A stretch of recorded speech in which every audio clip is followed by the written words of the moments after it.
Oxford current English translation को बनाने से पहले कुछ बात को ध्यान में रखना जरूरी है।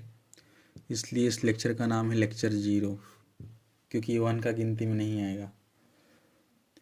जैसे कोई भी सेंटेंस में मेनली 3 चीज़ होता है: सब्जेक्ट, वर्ब और ऑब्जेक्ट। इसको इम्प्लीमेंट भी कहा गया है, शुरुआत का ऑब्जेक्ट में।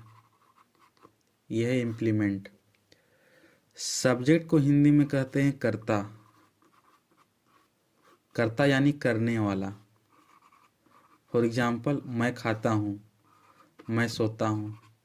तो यहाँ पे सब्जेक्ट मैं हो जाएगा, क्योंकि करने वाला तो मैं है ना।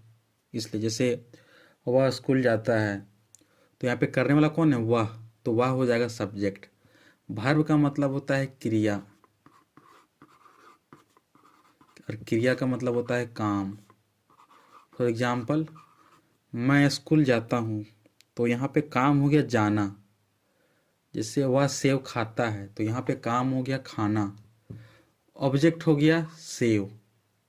ऑब्जेक्ट मतलब जो बच गया।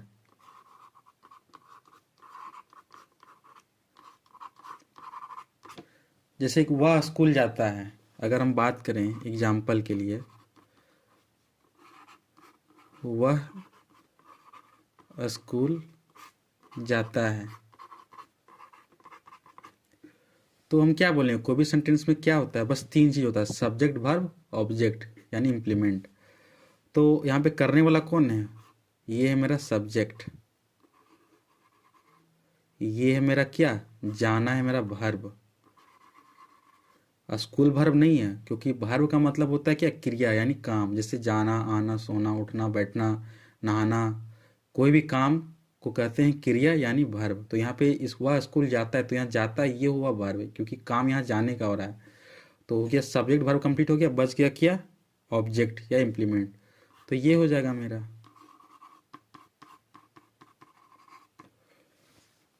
फॉर एग्जाम्पल दूसरा लेते हैं, जैसे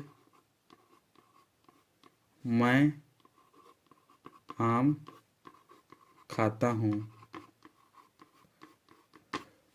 तो हर सेंटेंस में क्या होता है? 3 चीज़ होता है: सब्जेक्ट, वर्ब और ऑब्जेक्ट। तो यहाँ सब्जेक्ट कौन है? यानी करता, यानी करने वाला। करने वाला कौन है? मैं। ये हो गया मेरा सब्जेक्ट। उसके बाद क्या होता है? वर्ब। तो वर्ब यहाँ हम काम क्या कर रहे हैं? वर्ब मतलब क्रिया, क्रिया का मतलब काम। तो काम क्या हो रहा है? खाने का काम हो रहा है। ये हो गया मेरा वर्ब। और जो बच गया वो क्या है? जो बच गया, तो बचा क्या? आम। ये क्या हो गया? वर्ब। और बात रहा ये हूँ का, तो ये चेंज हो सकता है कि जैसे मैं आम खाता था, मैं आम खाता हूँगा। तो ये टेंस बताता है कि ये प्रेजेंट है कि पास्ट है कि फ्यूचर है। जैसे हूँ तो ये प्रेजेंट का बात कर रहा है। वही होता है कि मैं आम खाता था, तो वो पास्ट का बात कर रहा है। फिर आगे की लास्ट में आ जाएगा तो फ्यूचर का बात करेगा। तो ये हुआ यहाँ तक का कहानी। अब आगे बढ़ते हैं। अब बात करते हैं हेल्पिंग वर्ब का। हेल्पिंग वर्ब लमसम 23-24 होता है। फॉर एग्जाम्पल, जो कुछ काम आने वाला है इसको बनाने में, उसका एग्जाम्पल देख लेते हैं। हेल्पिंग वर्ब, जैसे पहले आता है EJMR। यहाँ पे 3 हेल्पिंग वर्ब आ गया। HB यानी हेल्पिंग वर्ब। फिर आ जाता है वाज वेयर। यहाँ पे 2 हेल्पिंग वर्ब आ गया। फिर आ जाता है शैल विल। यहाँ भी 2 हेल्पिंग वर्ब आ गया। टोटल 23-24 होता है। तो मेनली पढ़ना तो सब है, यूज भी सबका होता है। स्टार्टिंग इसी तरह होगा। फिर जैसे बाद में आ जाएगा शुड आ जाएगा, कुड आ जाएगा, कैन आ जाएगा। तो ये सब बाद में पढ़ना है। मेन अभी हम लोग को सिर्फ ये इतना पढ़ना है शुरुआत के एक्सरसाइज में। यानी 3 2 5 और 2 7 हेल्पिंग वर्ब का यूज सीखना है। तो अब बात करते हैं, जो ट्रांसलेशन बुलाएंगे उसके बेसिस में सेंटेंस का बात करते हैं। सेंटेंस बहुत तरह का होता है, मगर हम लोग को पढ़ना है 4 तरह का सेंटेंस। Sentence 4 types. ट्रांसलेशन बनाने के लिए बस हम लोग को 4 तरह का सेंटेंस को पढ़ना है। पहला आएगा अफर्मेटिव, जिसको हम लोग सकारात्मक भी कहते हैं, यानी पॉजिटिव एक तरह से कह सकते हैं। दूसरा आ जाएगा नेगेटिव, नेगेटिव यानी जिसको हिंदी में कहते हैं नकारात्मक।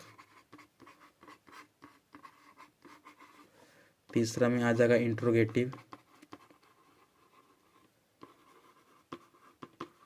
इसको कहते हैं प्रश्नवाचक।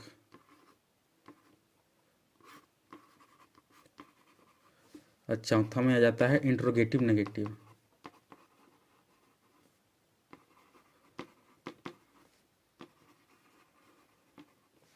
यानी कि इंट्रोगेटिव नेगेटिव का मतलब हुआ कि प्रश्नवाचक भी है और साथ ही साथ नकारात्मक भी है, यानी दोनों का मिक्सअप। तो ये 4 तरह का सेंटेंस पढ़ना है और चारों सेंटेंस का अलग अलग फार्मूला होता है, सेम फार्मूला नहीं होता है, थोड़ा थोड़ा चेंजेस होता है, जो कि हम आगे बता रहे हैं। फॉर एग्जांपल अगर हम बात करते हैं पहला अफर्मेटिव सेंटेंस का,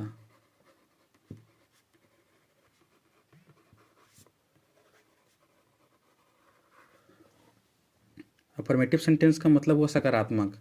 इसका एग्जाम्पल आ जाएगा जैसे मैं खुश हूँ, ठीक है, जैसे वह बीमार है। तीसरा एग्जाम्पल लड़के दुखी हैं। ये हुआ अफर्मेटिव सेंटेंस का एग्जाम्पल। सेकंड में आता है नेगेटिव सेंटेंस।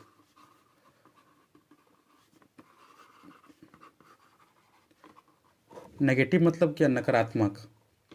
फॉर एग्जाम्पल जैसे मैं खुश हूँ, तो इसका नकारात्मक क्या हो जाएगा, मैं खुश नहीं हूँ।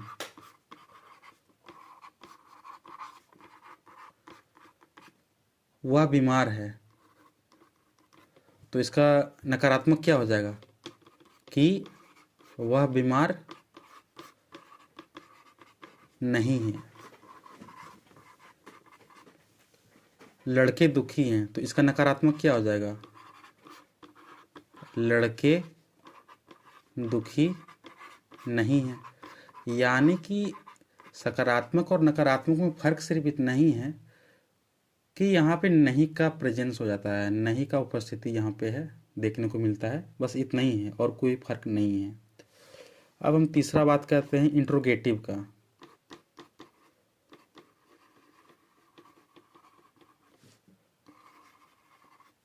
बात करें इंट्रोगेटिव सेंटेंस का तो क्या होगा, जैसे ये क्या है, मैं खुश हूँ, तो इसका इंट्रोगेटिव क्या, यानी प्रश्नवाचक। इसका इंट्रोगेटिव हो जाएगा कि क्या मैं खुश हूँ।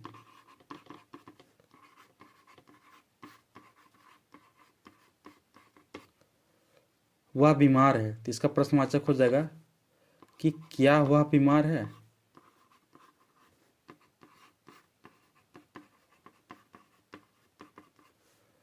तीसरा है लड़के दुखी हैं, तो इसका क्या हो जाएगा इंट्रोगेटिव प्रश्नवाचक में कि क्या लड़के दुखी हैं। अब लास्ट में बच जाता है, अफर्मेटिव हो गया, नेगेटिव हो गया, इंट्रोगेटिव हो गया। अब लास्ट में बच जाता है इंट्रोगेटिव नेगेटिव। इंट्रोगेटिव नेगेटिव जैसे इसका क्या हो जाएगा, यानी कि प्रश्न तो पूछेगा और साथ ही साथ नकारात्मक यानी नहीं भी लगेगा। जैसे कि क्या मैं खुश नहीं हूँ। जैसे क्या लड़के दुखी नहीं हैं। यानी कि इंट्रोगेटिव में क्या था कि क्या लड़के दुखी हैं, और इंट्रोगेटिव नेगेटिव में क्या कि क्या लड़के दुखी नहीं, क्योंकि यहाँ नेगेटिव भी आ गया है। एग्जाम्पल और लेते हैं, क्या वह एक डॉक्टर है, लास्ट में क्वेश्चन मार्क लगेगा, हम गलती से यहाँ ये दे दिए हैं क्योंकि ये क्वेश्चन कर रहा है इसलिए। यही हुआ एग्जाम्पल चारों का, यानी कि अफर्मेटिव में हम जो लिखे थे उसी को हम नेगेटिव में भी बदल के दिखाएं, उसी को हम इंट्रोगेटिव में भी दिखाएं और उसी को भी इंट्रोगेटिव नेगेटिव में ही बदल के, हम कोई नए एग्जाम्पल नहीं लिए हैं, जो अफर्मेटिव में लिखे थे उसी को चेंज करके दिखाए हैं, सिर्फ इसको एक नया ले लिए क्योंकि हमको पीछे क्या लिखे थे हमको वो याद नहीं है, क्योंकि हम रट के नहीं बैठे थे। अब आगे बात करते हैं सबका फार्मूला का। अगर हम बात करें use of is am are में, इज एम आर, तो अब इसके बेसिस में फार्मूला बताते हैं। अगर सेंटेंस अफर्मेटिव रहा, यहाँ शॉर्ट में लिख रहे हैं अफर्मेटिव, नेगेटिव, इंट्रोगेटिव, और ये है मेरा इंट्रोगेटिव नेगेटिव।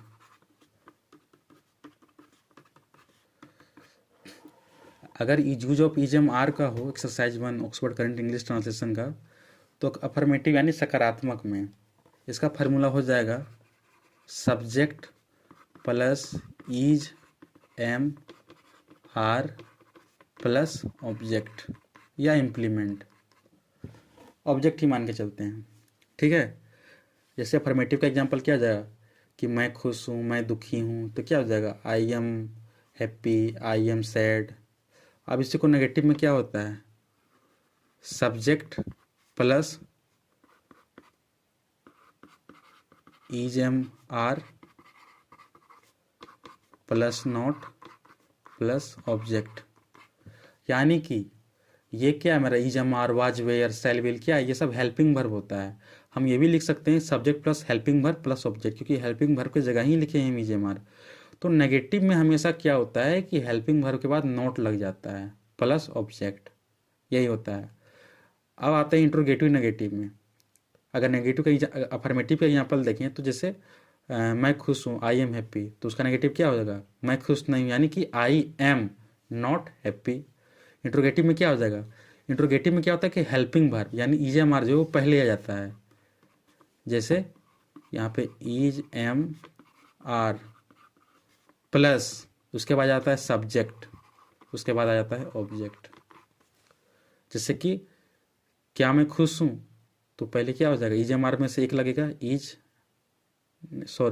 एम लगेगा क्योंकि मैं है सब्जेक्ट, तो क्या मैं खुश हूँ तो क्या लगेगा एम, उसके बाद सब्जेक्ट है आई, उसके बाद ऑब्जेक्ट हैप्पी।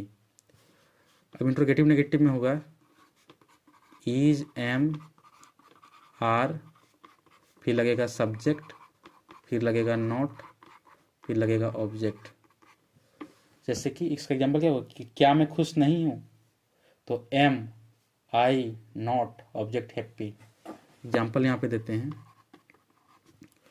कि जैसे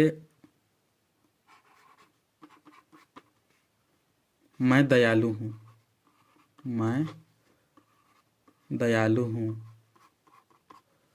ये है मेरा अफर्मेटिव सेंटेंस।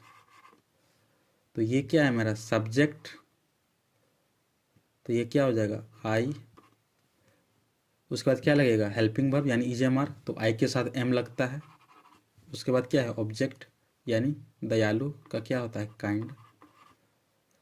अब उसी को हम नेगेटिव में चेंज करते हैं, तो मैं दयालु हूँ इसका नेगेटिव क्या हो जाएगा कि मैं दयालु नहीं हूँ।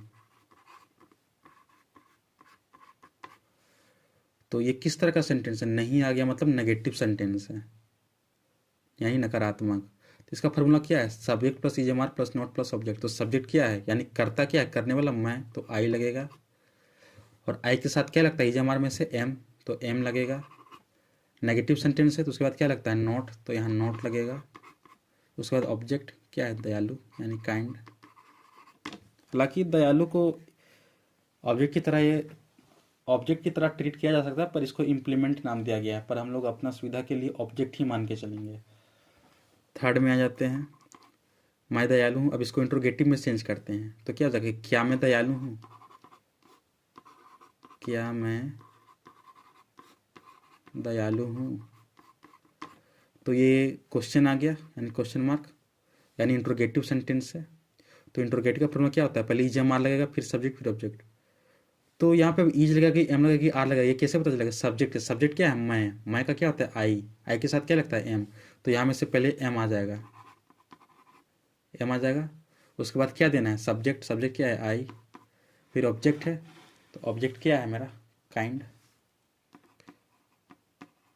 या इम्प्लीमेंट। यहाँ क्वेश्चन मार्क देंगे। अब आते हैं 4 में, यानी इंट्रोगेटिव नेगेटिव। क्या मैं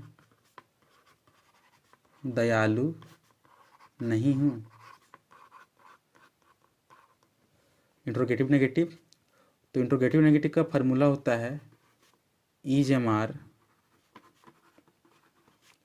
plus subject plus not plus object.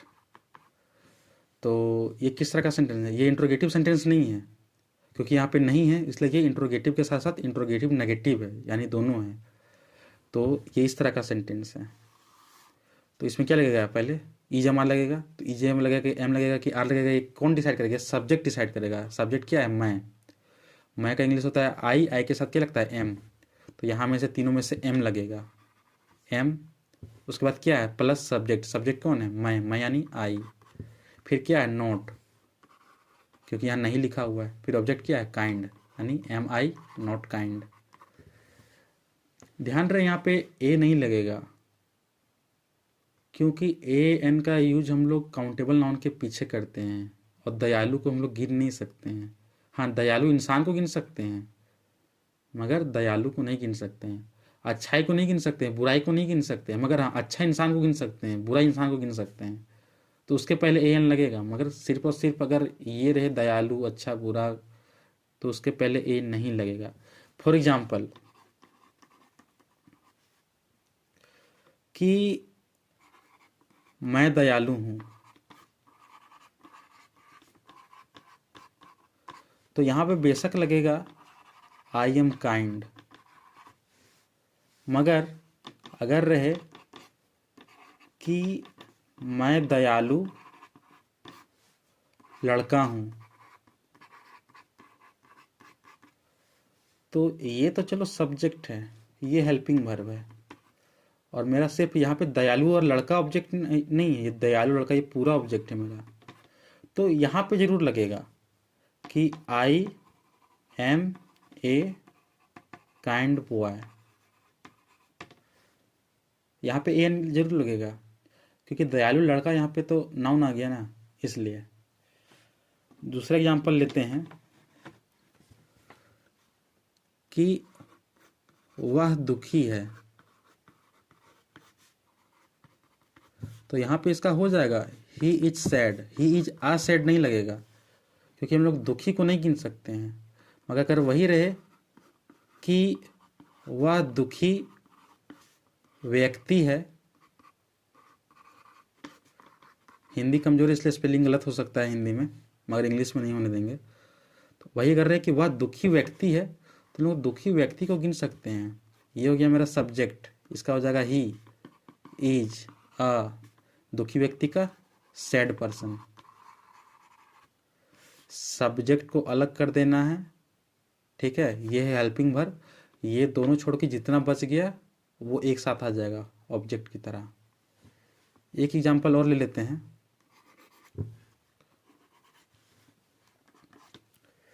कि वह तेज है, तो इसका ही इज इंटेलिजेंट होगा, मगर वही रहे कि वह एक तेज लड़का है,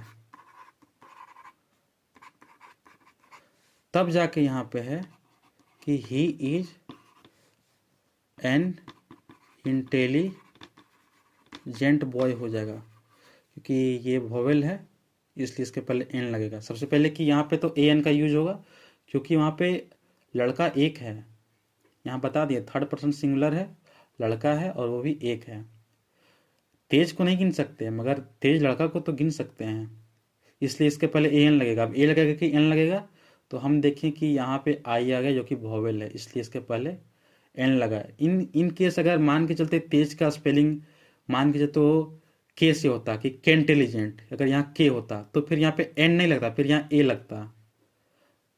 यहाँ पे वॉवेल आ गया है इसलिए एन लगा है। अगर ये वॉवेल नहीं होता इन केस, मान के चलो तेज का वॉवेल से ना शुरू, मान लो जेड से होता शुरू, या मान लो बी से होता कि बिन टेलिजेंट, तो फिर यहाँ पे सिर्फ ए लगता, एन नहीं लगता।